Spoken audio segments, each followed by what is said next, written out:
इस्लाम एक मुकम्मल जिंदगी का तरीका है जो इंसान को हर पहलू में रहनुमाई फराहम करता है और जिंदगी के हर पहलू में हिदायत का चिराग रोशन करता है। गाना सुनने के मसले पर भी इस्लाम ने वाज़ेह तालीमात दी है जो मुसलमान के लिए हर सूरत में एक रहनुमा बन सकती है। सबसे पहले ये समझना जरूरी है कि इस्लाम में गाना सुनना क्यों मना किया गया है। गाना सुनने से इंसान का दिल और जहन बेचैन हो सकते हैं और ये इंसान को अल्लाह के जिक्र और उसकी इबादत से दूर कर सकता है। कुरान पाक में अल्लाह ताला फरमाते हैं कि वो लोग जो बेहुदा और फजूल बातों में खो जाते हैं वो आखिरत में नुकसान उठाते हैं। गाना सुनने का अमल भी अक्सर इंसान को बेहुदा और फजूल ख्यालों में उलझा देता है जो कि मुसलमान की रूहानी तरक्की और असल मकसद के बिल्कुल खिलाफ है।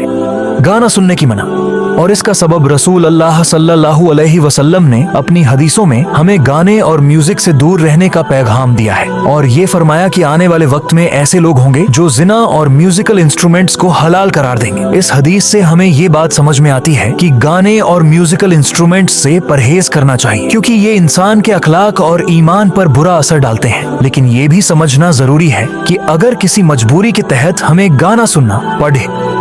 इसमें भी इस्लाम ने कुछ उसूल बताए हैं। अगर हम मजबूरी में किसी ऐसे माहौल में हों जहां गाने बज रहे हों और हमें सुनने पड़ेज रहे हों तो हमें इस सूरत में दिल से अल्लाह का जिक्र और उसका तस्बीह करना चाहिए ताकि इस फितने और बुराई का असर कम हो और हम अपने ईमान को कायम रख सकें। ऐसे माहौल में अगर हम गाने को नजरअंदाज करके अपने दिल में अल्लाह का जिक्र और उसकी इबादत में मशगूल हो जाए तो ये हमें इसके बुरे असर से महफूज रख सकता है। गाने के गुनाह का दारोमदार और मकबूलियत का ताल्लुक गाना सुनना जो अल्लाह और उसके रसूल सल्लल्लाहु अलैहि वसल्लम के साथ मोहब्बत में कमी लाता हो और जो हमें अल्लाह के जिक्र और उसके कुर्ब से दूर करे वो हमेशा गुनाह का कारण है। लेकिन अगर किसी शख्स ने मजबूरी में या किसी और वजह से सुना हो और उसका दिल अल्लाह से जुदा न हो तो अल्लाह ताला अपने बंदे पर मेहरबान है और अगर वो शख्स अल्लाह से माफी और उसकी हिदायत तलब करे तो अल्लाह ताला उसके ईमान और अमल को बेहतर बनाने में उसकी मदद करता है। इस्लाम में दिल और जहन की पाकीज़गी इस्लाम हमें पाक और साफ दिल और जहन के साथ अल्लाह के करीब रहना सिखाता है। गाना सुनना अक्सर दिल में बेचैनी और बुरे ख्यालात को जन्म देता है